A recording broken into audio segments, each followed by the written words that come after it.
오늘 우리는 우리의 실제적인 삶의 모습을, 우리가 신앙생활하면서 실제적인 모습을 좀 살펴보도록 하겠습니다. 왜 그러냐면 우리는 그래요. 내가 상처받은 거는 알고 있지만 나 때문에 상처받는 거는 몰라요. 그거는 별스럽지 않게 느낀다고요. 나는 괜찮은데 네가 문제라고 생각해요. 그런데 내가 상처받을 때는 온 세상이 그것 때문에 다 시끄러워요. 김정은이가 핵을 어떻게 했든지 간에 그것보다도 내 구두발 안에 들어있는 작은 모래알이 나를 더 힘들게 하는 거예요. 이유가 어디에 있을까요, 여러분? 한마디 말 때문에 마음 상하고 돌아지고, 그것 때문에 교회를 다녀야 되느냐 말아야 되느냐 고민하고 걱정하고.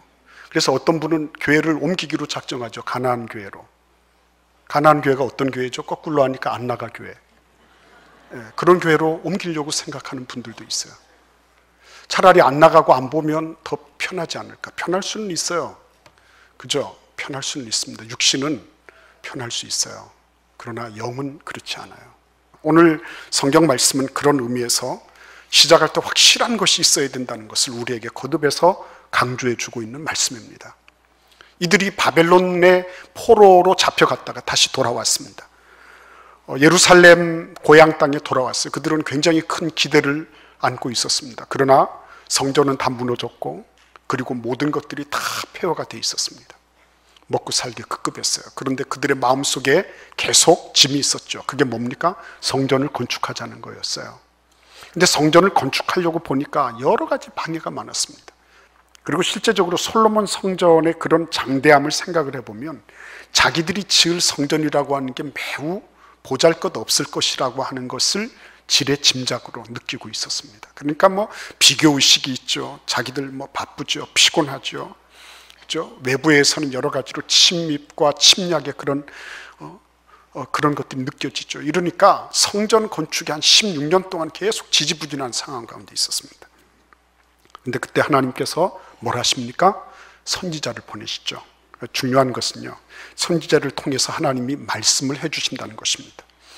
내가 깨닫지 못할 때, 내가 그런 혼곤한 영적인 잠을 자고 있을 때 하나님이 선지자를 보내셔서 하나님의 말씀을 들려주시는 거예요. 학개와 스가랴 선지자 같은 분들이 하나님의 말씀을 생중계, 생방송하고 있었어요. 하나님의 말씀이 이렇다. 나 여호와의 말이니라. 이렇게 하면서 생중계를 해주고 있었습니다. 그러면서 성전 건축을 독려하고 있었어요. 이들은 쉽게 상처를 받는 사람들이었습니다.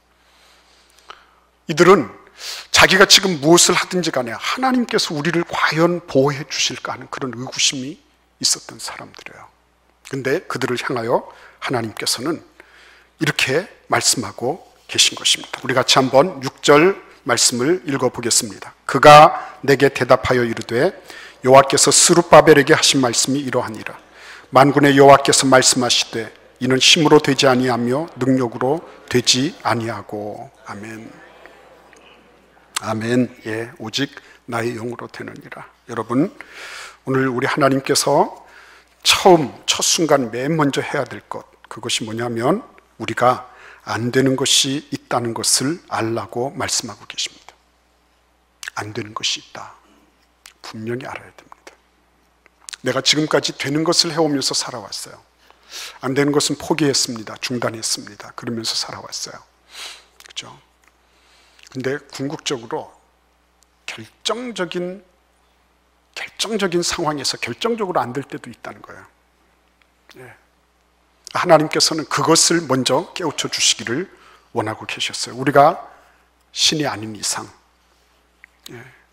우리가 이성과 감정과 또 놀라운 상상력을 가지고 있어도 그럼에도 불구하고 인간은 인간이라고 하는 거, 그것을 아는 거, 인간에게 한계가 있다는 거, 그것을 인정할 줄 아는 거, 이거 대단히 중요한 것입니다.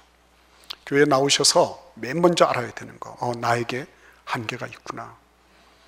내가 무한한 능력이 있는 것으로 착각했는데 그게 아니었구나. 우리 인간이 계속해서 과학 문명이 발전하고 이러면 신의 경지에까지 쭉 올라갈 수 있을 거라고 생각하지만 결정적인 순간에 힘으로 되지 않고 능력으로 되지 않는 어떤 부분이 나올 수 있다는 것. 그죠? 여러분, 이것을 하나님이 우리가 알아듣기를 원하고 계신 것입니다.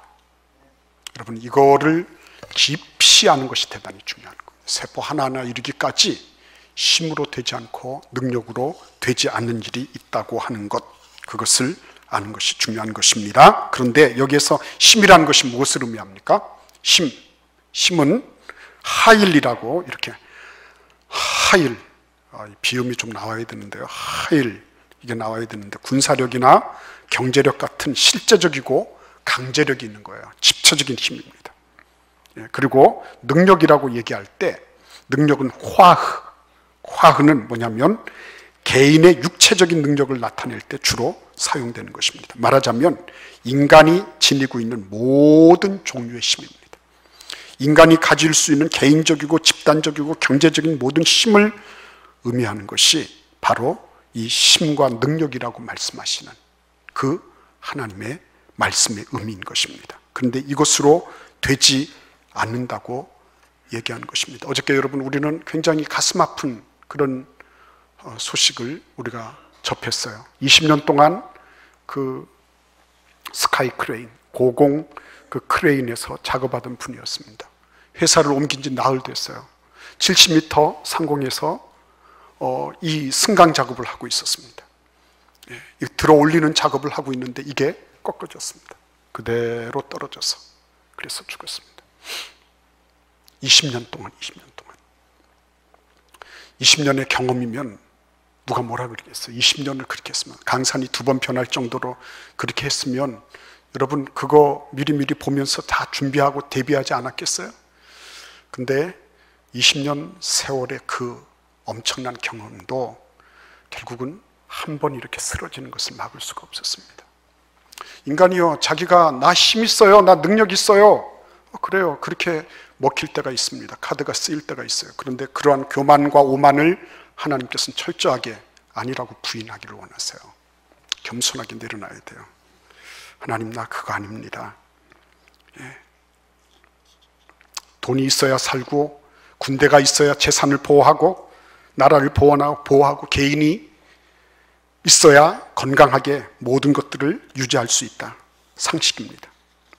근데 문제는 이것이 하나님이 되어 있다는 거예요. 군사력, 경제력, 개인의 능력이 하나님이 돼서 하나님을 수많은 것 가운데서 하나로, n분의 1로 이렇게 처리하고자 하는 그런 유혹을 이스라엘 사람도, 오늘날의 사람들도 같이 느끼고 있었다고 하는 것입니다. 거기에 대해서 하나님은 아니다 라고 말씀하고 계신 겁니다.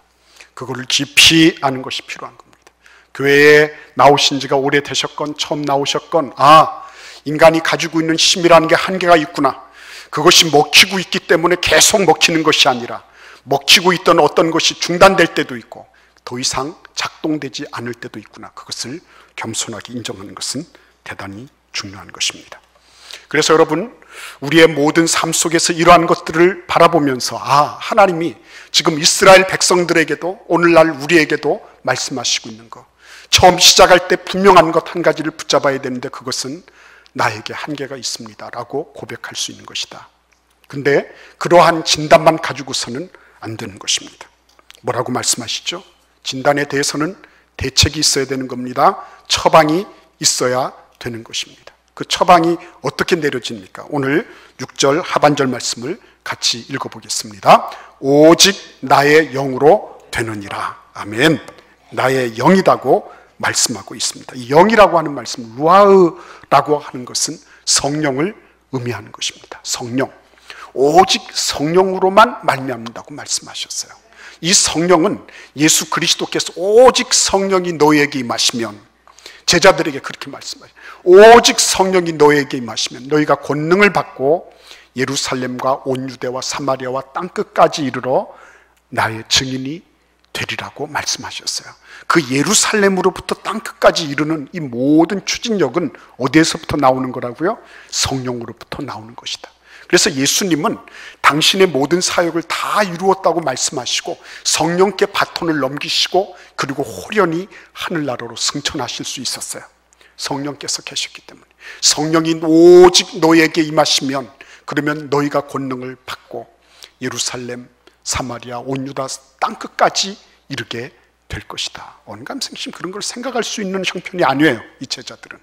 그럼에도 불구하고 예수님께서는 성령이 임하시면 된다라고 말씀하신 것입니다. 요한복음 6장 63절에서 살리는 것은 영이니 육은 무익하니라 그랬어요.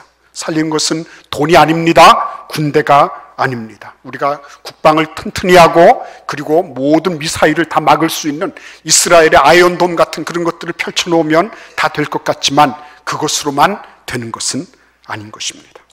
영이요 생명을 주시는 그런 하나님의 말씀으로만. 그렇죠? 이스라엘 사람들은 교훈을 이미 얻었습니다. 그들은 군대도 키워보고 경제적인 힘도 가져봤어요. 그러나 거기에 문제가 아니었습니다. 아놀드 토인비가 얘기했어요. 모든 역사는 껍질을 벗기고 핵심으로 파고 들어가 보면 결국 영적인 것이다 라고 말하고 있어요. 제대로 본 겁니다. 모든 역사에 나타나고 있는 것은 이렇게 저렇게 싸우고 뭐 인간들이 어떻게 하고 하지만 그건 빙산의 일각이고 그 밑에 거대한 하부 고주를 이루고 있는 것은 영적인 문제라는 것입니다. 그거를 못 보는 것입니다. 겉으로 드러나는 힘을 챙기고 능력이 있으면 다 된다고 하지만 너희들 다 해봤다 했는데 결과가 어땠냐?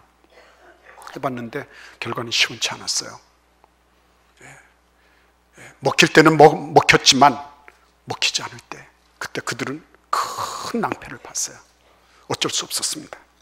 그래서 살리는 것은 영이다. 살리는 것은 영이다. 성령께 의탁해야 된다. 성령님께 집중해야 된다. 성령께서 하시는 음성을 듣고 그 음성의 인도함을 받아야 된다. 이렇게 하나님께서 처방을 해주고 계신 것입니다. 성령께서만이 그분이 주시는 영감으로 우리가 처해 있는 이 현실을 타개할 수 있는 지혜를 주시고 능력을 주시고 용기와 담대함을 주시는 것을 알 수 있는 거예요. 그래서 여러분, 하나님의 성령이 어떻게 우리 가운데 거하시는가 우리는 다 알고 있어요. 그런데 한번 이렇게 정리해 보았습니다. 맨 먼저 요한복음 6장 63절 말씀, 살리는 것은 영이니 육은 무익하니라. 내가 너에게 이른 말은 영이요 생명이니라. 내가 너에게 이른 말은 예수 그리스도의 말씀입니다. 말씀에 집중해야 됩니다. 말씀에. 성령 충만함을 받기를 원합니까? 그러면 말씀에 집중해야 되는 겁니다. 목사님, 저는 막 진동하는 것도 없고 방언하는 것도 없고 입신하는 것도 없는데 하나님께서 나에게 성령을 주셨다는 것을 어떻게 압니까? 그럴 수 있어요. 그럼에도 불구하고 여러분, 그것은 성령의 외적인 은사들, 외적인 표현 방식이에요. 하나님께서는 우리에게 말씀으로 역사하십니다. 그래서 말씀에 집중해야 되는 것입니다. 사도행전 19장 2절 말씀해 보시면 사도 바울이 에베소 성도들에게 이렇게 얘기합니다. 너희가 믿을 때에 성령을 받았느냐? 이렇게 말씀하십니다. 너희가 믿을 때 성령을 받았냐? 믿을 때 성령을 받게 된다고 말씀하세요. 하나님의 말씀에 집중해서 그 말씀을 믿을 때, 그 말씀을 내 온 인격적인 내 모든 전 존재를 통해서 그 말씀을 받아들이고 믿을 때에 그때 성령께서 임하신다고 말씀하고 있습니다. 사도행전 5장 32절에서는 우리는 이 일의 증인이요 하나님이 자기에게 순종하는 사람들에게 주신 성령도 그러하니라 그랬어요. 하나님 앞에 순종하는 것입니다. 말씀을 받아서 믿고 순종하면 성령의 충만함을 받는다고 말씀하고 계신 것입니다. 그래서 여러분, 우리 모두는 다 이러한 성령의 충만하심을 받도록 하나님께서 우리를 이 자리까지 인도해 주신 거예요. 여러분 가운데 성령의 인도하심을 받는 일에 한 사람도 결격사고가 있을 수 있는 사람이 없어요. 사도행전 2장 17절 말씀은 이렇게 증거하고 있습니다. 제가 이 말씀 드리기 전에 이걸 먼저 언급을 해야 되겠습니다. 여러분이 연세가 많든지 적든지 관계가 없어요. 난 이제 나이 많으니까 안 되겠다. 천만의 말씀이에요. 나이 어리니까 아직 멀었어. 아니에요. 오늘 이 말씀 보십시오. 하나님이 말씀하시기를 말세에 내가 내 영을 모든 육체에 부어주리니 너희의 자녀들은 예언할 것이요 너희의 젊은이들은 환상을 보고 너희의 늙은이들은 꿈을 꾸리라. 여러분, 모든 육체에 부어주겠다고 말씀하셨어요. 모든 육체에. 그 사람이 누군지 묻지 않으세요. 차별하지 않으세요. 많이 배웠는지 적게 배웠는지 그거 묻지 않으세요, 여러분. 그 사람이 어떤 누군지, 그 사람의 과거의 배경이 무엇이었는지 묻지 않으세요. 그 사람이 앞으로 얼마나 촉망이 있는지 그것도 묻지 않으세요. 하나님이 모든 육체에 부어주신다 그랬어요. 남녀노유를 막론하고 그 사람이 지위가 높든지 낮든지 관계없이 그 사람이 어떠한 백그라운드를 가졌는지 그거 묻지 않으시고 하나님께서 그렇게 해주신다고 말씀하시고 있어요. 얼마나 이게 감사한지 몰라요. 성령께서 부어주시는데 보니까요, 그거 뭐 이루 말할 수가 없어요. 어린아이도 막 펄펄펄 뛰어요. 성령께서 하시는데. 그 여러분, 이러한 성령님께서 우리에게 부어주시기로, 모든 육체에 부어주시기로 약속이 되어 있는데 이걸 어떻게 하면 돼요? 우리가 말씀을 믿고 순종하면, 그러면 성령께서 그 가운데 역사하신다 하는 것입니다. 어떤 역사가 일어났는지 볼까요? 7절을 함께 읽겠습니다. 큰 산아 내가 무엇이냐? 내가 스룹바벨 앞에서 평지가 되리라. 그가 머릿돌을 내놓을 때에 무리가 외치기를 은총이 그에게 있을지어다 하리라. 아멘. 여러분, 여기 가만히 보십시오. 큰 산아. 이 큰 산이 뭘까요? 스룹바벨과 스가랴 그리고 모든 성도들 앞에 놓여있는 큰 장애물이에요. 이렇게 쳐다보기도 너무 힘들고 버거운, 이렇게 쳐다보다가 고개가 아파서 더 이상 못 볼 것 같은 그런 큰 장벽이 내 앞에 가로막고 있어요. 근데 이번에 참 재미있는 거를 우리가 느끼고 왔습니다. 인도에서, 이제 델리에서 저 구아하티가 저쪽 인도 동북부 쪽에 있어요. 그래서 네팔 이쪽으로 접경으로 해서 쭉 가는 모양이에요. 근데 우리 이철 집사님이 찍새로 수고를 했어요. 찍새. 이 찍새는 굉장히 고급 언어입니다. 고급 언어. 찍새를 사진사를 그렇게 얘기를 하더라고요. 사진사. 찍는 사람이다. 그래서 찍새라고 그러더라고요. 혹시나 그것 때문에 상처 받으시면 아니 됩니다. 난 사진 찍으러 다니는데 나보고 찍새라고. 절대 그런 일 없습니다. 우리 이철 집사님이 그러다. 근데 그 이철 집사님이 저한테 이렇게 목사님 저기 좀 보세요 그러더라고요. 이렇게 보니까 저 밑에 하얀 봉우리들이 이렇게 솟아있더라고요. 저 밑에. 그게 뭐냐 그랬더니 히말라야 산이래요. 저기 좀 보이고 있죠? 저기 히말라야 산이래요. 히말라야 산맥이래요. 그래서 그래, 사실은 저게 뭐 산에다가 무슨 명찰 같은 거 해놓은 거 아니잖아요. 그죠? 산에다가 뭐 여기 히말라야 K2다 뭐 에베레스트 이런 거 없잖아요. 근데 용케도 알더라고요. 아무튼 그래서 그런 줄 알았어요. 그런데 이렇게 보니까 정말 멋있어요. 밑에서 내려볼 때는 봉우리가 보일까요? 안 보였을 거예요. 비행기를 타고 가면서 이렇게 보니까요, 아이고 이거는 뭐 진짜 하늘 아래 메이로다. 시조가 절로 나오는 거예요. 하늘 아래 메이로다. 성령께서 우리와 함께 동행하실 때 하나님의 말씀을 받고 믿어서 순종하기 시작하면 그것이 엄청난 태산처럼 보이는 그런 일이라 할지라도 하나님께서 그거 평지처럼, 그거 하늘 아래 매처럼 저 아래서 굽어 보는 것처럼 그렇게 만들어 주신다고 말씀하고 계세요. 거꾸로 뒤집어 봐야 됩니다. 어떻게 뒤집어 볼까요? 내가 지금 문제가 너무 크다. 이거 어떻게 감당해야 될지 모르겠다. 이것은 뭐예요? 하나님, 내가 지금 성령 안에서 내가 뭔가 움직이고 있지 못한 것 아니겠습니까? 하나님, 내가 하나님의 말씀을 믿고 순종하는 일에 어디엔가 내가 지금 장애가 있는 것 아닙니까? 빨리 그것을 고쳐서 생각하는 지혜가 필요한 거예요. 그래서 여러분, 그 높은 산이라 할지라도 하나님께서는 어떻게 해요? 평지로 만들어 주시겠다 말씀하고 계신 것입니다. 뿐만 아니라 오늘 8절에서 9절 말씀을 보시면 여호와의 말씀이 또 내게 임하여 이르시되 스룹바벨의 손이 이 성전의 기초를 놓았은즉 그의 손이 또한 그 일을 마치리라 하셨나니 만군의 여호와께서 나를 너희에게 보내신 줄을 내가 알리라 하셨느니라. 여러분, 하나님께서 일을 시작하셨으면 마치십니다.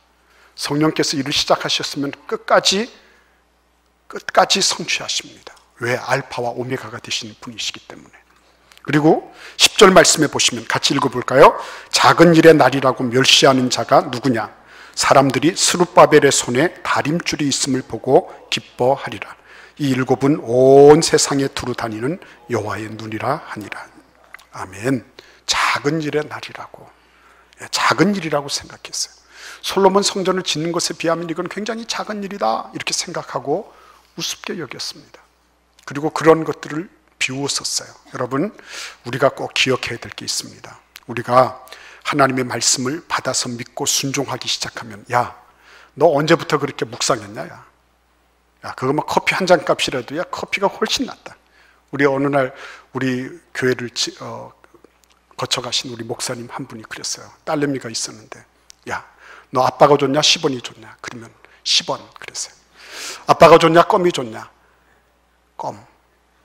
아빠가 좋냐 사탕이 좋냐? 사탕 그랬어요.